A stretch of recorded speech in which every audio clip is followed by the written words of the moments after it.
নমস্কার, আমার ভুরিভোজ চ্যানেলে সকলকে স্বাগত জানাই। Welcome to my channel Bhurivoj. আমি আজকে বানাবো বরবটির নিরামিষ তরকারি বা মুগ ডাল দিয়ে বরবটির ঘন্ট। তার জন্য এখানে বড় সাইজের একটা আলু নিয়েছি আর বরবটিগুলোকে কেটে নিয়েছি, আর বড় সাইজের একটা টমেটোর হাফ নিয়েছি, আদা নিয়েছি আর কাঁচা লঙ্কা নিয়েছি 5-6টা। আলুগুলোকে লম্বা করে কেটে নিয়েছি আর মুগ ডাল ভালো করে ধুয়ে পরিষ্কার করে নিয়েছি। দেখুন এইভাবে হাফ টমেটো নিয়েছি, বড় সাইজের টমেটোর হাফ, ছোট টমেটো হলে গোটাই ব্যবহার করবেন। আলুগুলোকে সরু করে লম্বা করে কেটে নিয়েছি, বরবটিগুলোকেও কেটে নিয়েছি এইভাবে। আর মশলার মধ্যে লাগবে মৌরি, জিরে, ধনে আর গোটা গরম মশলার মধ্যে এলাচ, দারচিনি আর লবঙ্গ।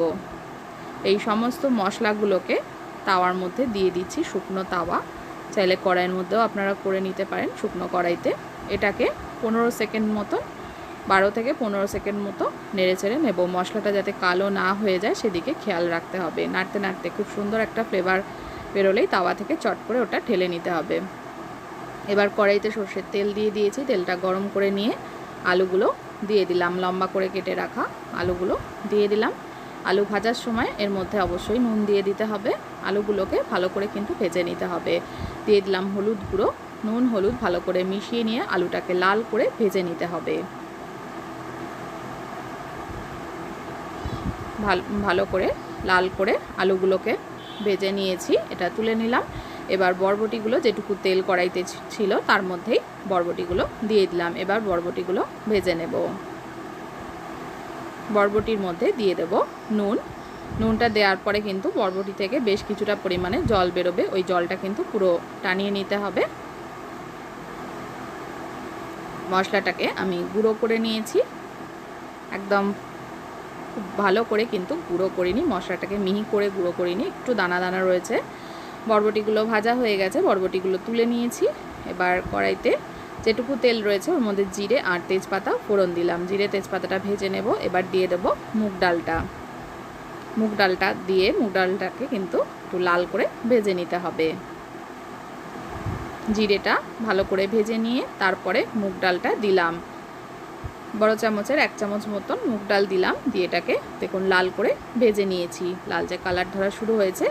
এবার এর মধ্যে দিয়ে দিলাম টমেটো, আদা আর কাঁচা লঙ্কার পেস্টটা, দিয়ে এই পেস্টটাকেও কিন্তু ডালের সাথে কষিয়ে নেব।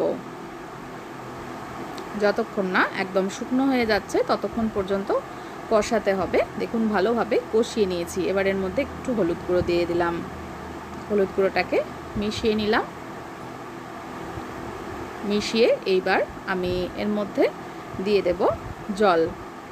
খুব বেশি কিন্তু জল দেব না, ডালটা একদম আমরা যে মুগের ডাল খাই সেরকম সেদ্ধ করব না, 7-8 মিনিট মতন সেদ্ধ করে নেব। ডালটা একটু দানা দানা থাকবে।